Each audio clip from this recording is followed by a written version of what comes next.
खबर धमधा से है, जहां अनाथ एवं बाल विकास जन कल्याण फाउंडेशन की ओर से रहटादाह में गो सेवा की गई। साथ ही इसके बाद गरीब और अनाथ बच्चों को भोजन कराया गया। फाउंडेशन निदेशक विलास तिवारी ने कहा कि वे निस्वार्थ भाव से गौ माता की सेवा करते हैं और लोगों से भी गायों की सेवा करने की अपील करते हैं। उन्होंने संस्था की ओर से भविष्य में भी ऐसी सामाजिक कार्य करते रहने की बात कही। भिलाई में संचालित 10 कोचिंग सेंटर्स में आने वाले कुल 850 छात्र छात्राओं एवं शिक्षकगण को दुर्ग पुलिस के अभियान से अवगत करवाया गया। कोचिंग सेंटर्स के संचालकों को बिना हेलमेट आने वाले छात्र छात्राओं को समझाइश कर समय समय पर अभियान की सार्थकता से अवगत करवाने को कहा। यातायात अधिकारियों ने छात्र छात्राओं से कहा कि 21 दिन हेलमेट पहने, सीट बेल्ट लगाएं, 22वें दिन होने वाले फायदे स्वयं महसूस करें।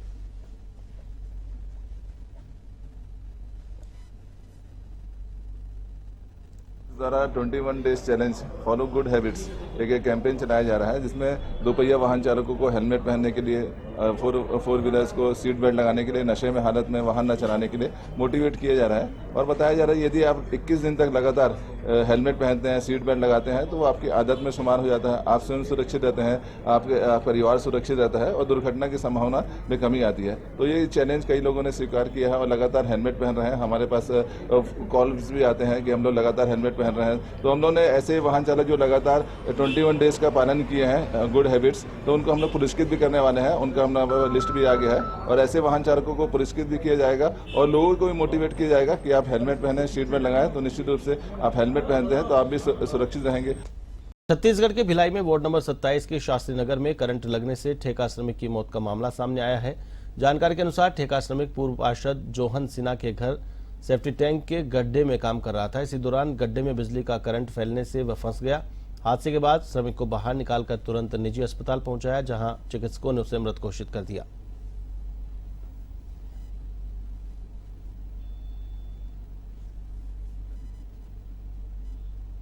प्रदेश की खराब सड़कों के मामले में राज्य सरकार मंगलवार को फिर से जवाब प्रस्तुत नहीं कर सकी और इसके लिए समय मांगा गया है। चीफ जस्टिस की डीबी ने इस पर सख्ती बरतते हुए रायपुर में नेशनल हाईवे पर धनेली के पास एयरपोर्ट मार्ग और बिलासपुर में सेंद्री चौक के पास जमीन अधिग्रहण में की गई त्रुटियों को ठीक करने के लिए अंतिम अवसर दिया है। मामले की अगली सुनवाई 2 जुलाई को होगी।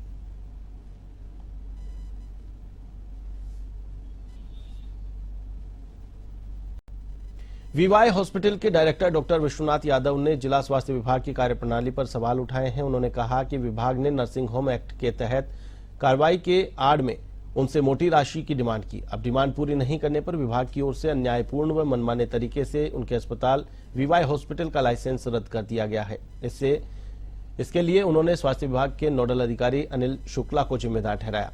अब उन्होंने मीडिया के साथ हेल्थ डायरेक्टर, जिला कलेक्टर और विधायक से शिकायत कर न्याय की गुहार लगाई है और पूरे मामले में प्रमाणिक दस्तावेज भी उपलब्ध करवाए हैं।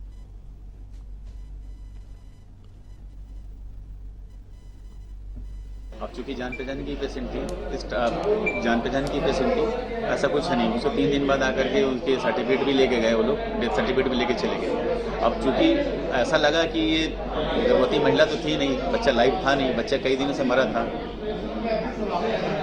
तो ये आप इसको गर्भवती कैसे सिद्ध नहीं कर रहे हैं? मतलब गर्भवती नहीं थी, बच्चा मरा था तो गर्भवती नहीं कर रहे हैं। अब मैं गर्भवती प्रसूता इसलिए नहीं बोलूँगा क्योंकि वो मैं इसलिए नहीं लिया क्योंकि मैं उसे क्रिटिकल केयर बेस पे लिया था। प्रसूता इसलिए नहीं बोलूँ कि बच्चे उसके कई दिनों से मरे पड़े हुए थे और वो पेशेंट जो क्रिटिकली में है वो सेप्टिसीमिया में, सेप्टिसीमिया एक अलग वर्ड है जो बहुत ही घातक है, जिससे मल्टी ऑर्गन फेल्यूर, आपके सारे ऑर्गन में धीरे धीरे करके फेल्यूर में जा रहा था। तो इसलिए वो उसको क्रिटिकल केयर की थी, ना तो कोई गायनी की जरूरत नहीं थी, क्रिटिकल केयर की थी। छत्तीसगढ़ के दुर्ग में एनएसयूआई की ओर से जिला कलेक्ट्रेट पर विरोध प्रदर्शन कर नीट परीक्षा में धांधली का आरोप लगाया गया। उन्होंने पेपर लीक, गड़बड़ी और परीक्षा परिणाम में धांधली का आरोप लगाया। साथ ही राष्ट्रपति के नाम जिला कलेक्टर को ज्ञापन सौंपकर सीबीआई जांच की मांग करते हुए ज्ञापन सौंपा।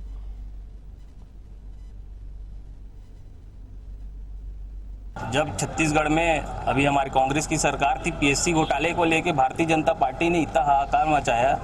मैं ये कहता हूँ कि भारतीय जनता पार्टी के और उसके जो छात्र संघ की जो उनके संगठन है, वो लोग कहाँ हैं आज पूरे देश में नीट की विषय को लेके लगातार विरोध हो रहा है, प्रदर्शन हो रहा है। इसमें इतनी बड़ी धांधली जो हुई है ये शर्मसार करती है और माननीय नरेंद्र मोदी जी को इस विषय पे तत्काल जानकारी लेकर कठोर कार्रवाई भी करनी चाहिए, क्योंकि हम यही चाहते हैं कि शिक्षा का जो स्तर है इससे लगातार घटेगा। आप देखिए बालोद जिले में नीट के पेपर एग्जाम उनके क्या हुआ था, उन्होंने किसी और पेपर को दे दिया था, लेकिन इतनी बड़ी कार्रवाई ये शासन प्रशासन के अधिक उसके जानकारी में हो रही है।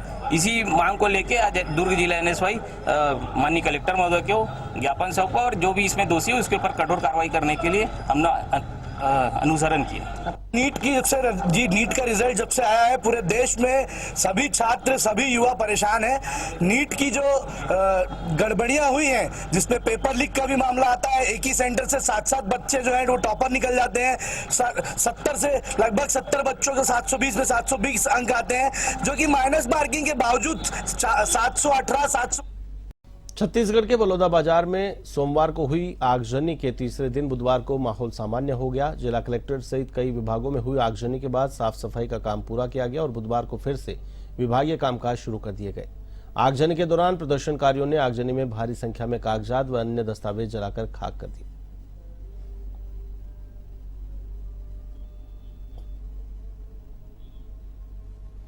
देश के विभिन्न राज्यों में मानसून की एंट्री का दौर चल रहा है। कहीं मानसून आ चुका है तो कहीं आने का इंतजार है, लेकिन इससे पहले होने वाली नदी नालों की सफाई का दौर अभी खत्म नहीं हुआ है।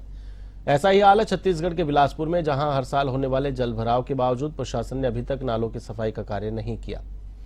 इसके चलते खासकर निचले इलाकों में रह रहे लोग खासे चिंतित हैं और जनप्रतिनिधियों के साथ प्रशासनिक अधिकारियों से गुहार लगा रहे हैं।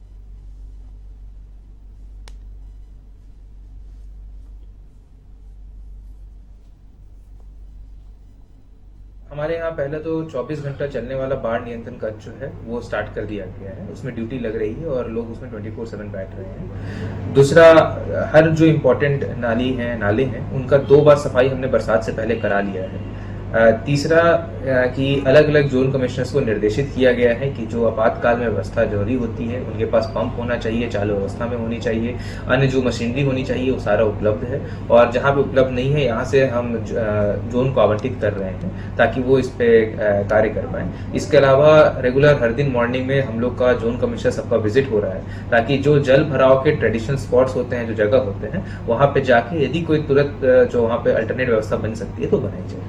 वो नाली बनाने के उपरांत जो नाली का स्वरूप होना चाहिए, बड़ा बड़ा नाला होना चाहिए जी। नाला ना हो के नाली के रूप में रखता है और उसकी सफाई जो है कंटिन्यू होनी चाहिए बरसात के पहले, जो नहीं हो पाती। खास करके बड़े बड़े जो नाले हैं, जौली नाला बना हुआ है हमारे शहर में, उसमें अच्छे से पूर्ण रूप से सफाई नहीं हो पाती, इसलिए जगह जगह भराव की स्थिति बनती है। मैं प्रशासन से निवेदन करूंगा कि उसके अच्छे से जौली नाला की सफाई की जाए ताकि आने वाले समय में लोगों को